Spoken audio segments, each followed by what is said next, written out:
Karena kemarin MU habis tanding, aku kasihlah intro spesial buat kalian para fans MU. Simak ya.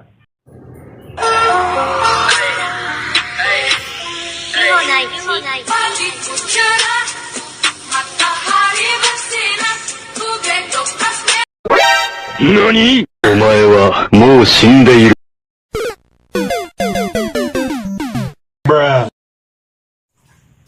Oke teman-teman, kita kembali ke dunia permaruan ya. Sebenarnya kalau membicarakan treatment maru itu nggak akan ada habisnya ya, karena setiap kiper Cana itu pasti punya caranya masing-masing ya. Ada yang bilang indoor, ada yang outdoor, ada yang ketapang, ada yang air bening. Wah, pokoknya ruwet lah. Ruwet.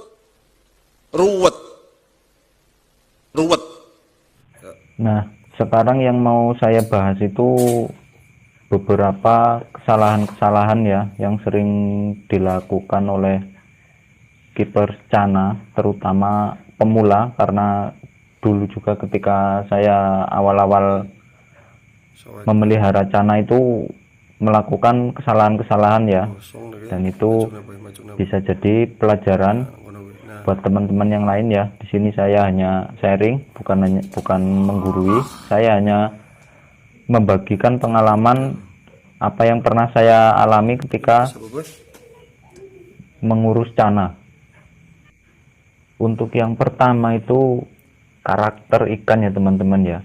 Yang harus teman-teman pahami itu setiap karakter ikan itu pasti akan berbeda-beda ya. Hal ini yang sering dilupakan oleh kiper Cana, terutama itu pemula.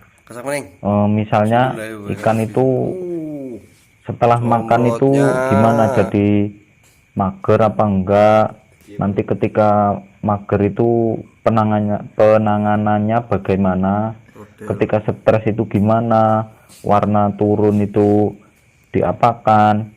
Nah, beberapa tanda-tanda ketika ikan itu stres umumnya itu kalau di Cana itu ada dua ya. Ikannya itu yang pertama itu ikannya itu nyumput. Ruwet. Goblok. Kemudian yang kedua kalau diberi makan itu nunggu gak ada orang, kemudian baru dimakan, atau langsung dimakan tapi ikannya itu langsung lari ya, langsung nyumput lagi, ataupun biasanya itu ikannya mundur. Kemudian yang kedua itu ukuran tank yang tidak sesuai. Tank itu harus sesuai dengan ukuran ikan ya.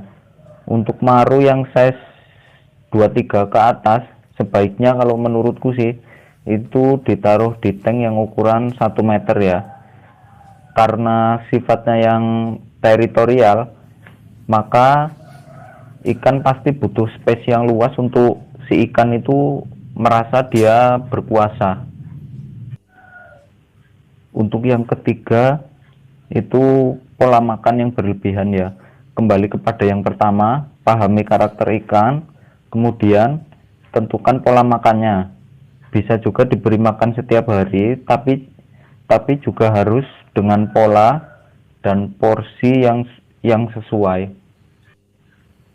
Untuk yang keempat itu kurangnya interaksi ya.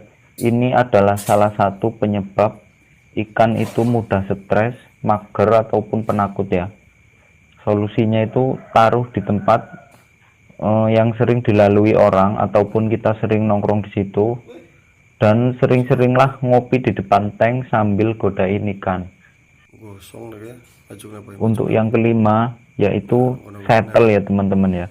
Yang disebut ikan settle itu bukan berarti ikannya itu galak yang bisa mangap-mangap atau yang lainnya, tapi paling enggak ikan itu aktif, tidak mager, barnya itu terlihat tegas meskipun belum menghitam ya. Jadi lakukan yang pertama itu pahami karakter ikan, yang kedua berikan tank yang sesuai, Yang ketiga itu pola makan yang pas, porsi makan yang pas. Combrotnya. Yang keempat itu banyakin interaksi ya. Nah, lakukan 4 hal tadi, kemudian ikanmu akan settle ya.